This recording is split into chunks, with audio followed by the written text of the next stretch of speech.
Set fire to the Karachi port, आग लगा दो कराची में, फूंक डालो पूरे शहर में। अगर हम इंडियन मीडिया की माने तो मेरा ये हाथ किसी इंडियन ड्रोन या रॉकेट हमले में जख्मी हुआ है, लेकिन अगर हम हकाइक पर अपनी मेरे डॉक्टर की रिपोर्ट को देखें तो 5 मई को यह पलिस्तर लग चुका था।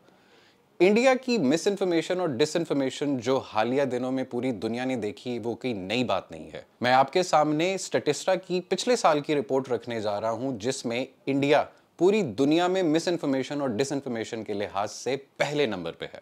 आइए पिछले 10 साल के आलमी सतह पर गूंजने वाले बड़े वाकयात की तरफ नजर रखते हैं जिसमें इंडियन मीडिया की झूठी खबरें पूरी दुनिया ने देखी।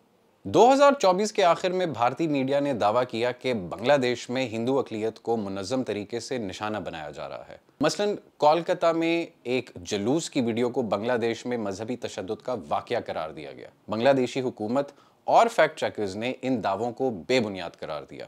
बैनुल-अक़वामी मीडिया जैसे वॉइस ऑफ अमेरिका और साउथ चाइना मॉर्निंग पोस्ट ने भी इस पर रोशनी डाली और बांग्लादेश ने इंडिया से बाज़ाब्ता एहतजाज किया कि खबर नशर करने से पहले तस्दीक जरूरी है।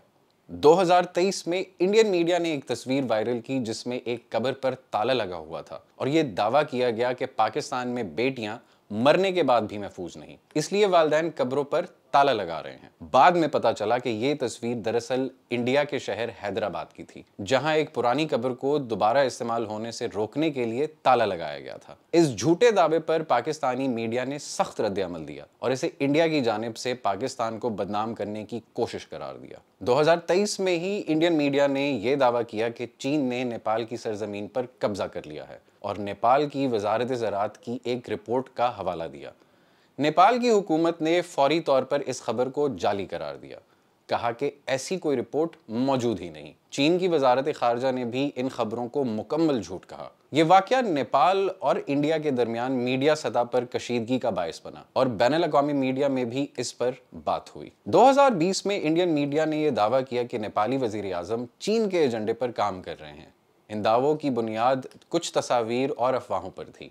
नेपाल की हुकूमत और मीडिया ने इन खबरों को बेबुनियाद और प्रोपेगेंडा करार दिया। 2020 में बीबीसी और यूरोपीय इदारे डिसइंफो लैब ने एक बड़े नेटवर्क का इंकशाफ किया जो इंडिया से चलाया जा रहा था और आलमी सतह पर जाली खबरों के जरिए पाकिस्तान और दीगर ममालिक को बदनाम कर रहा था। इस नेटवर्क में सैकड़ों जाली न्यूज़ वेबसाइट्स, फर्जी NGOs और जाली अक़वाम मुत्तहिदा के नुमाइंदे शामिल थे। ये नेटवर्क कई बैनुल-अक़वामी प्लेटफॉर्म्स पर इंडियन मौक़िफ़ को फ़रोग़ देने के लिए इस्तेमाल होता रहा, जिससे इंडियन मीडिया की साख पर सवालात उठे। गुज़िश्ता एक दिहाई में इंडियन मीडिया के कई बड़े इदारे आलमी सतह पर झूठी खबरें फैलाने में मुलव्विस रहे हैं, जिनसे न सिर्फ पड़ोसी ममालिक के साथ कशीदगी बढ़ी बल्कि इंडिया की सहाफ़ती साख को भी धचका लगा। इन मिसालों से वाज़े होता है कि जिम्मेदार बावसूख सहाफ़त की कितनी ज़रूरत है, ख़ास तौर पर ऐसे खित्ते में जहाँ एक खबर भी सियासी या सफारती बहरान को जन्म दे सकती है।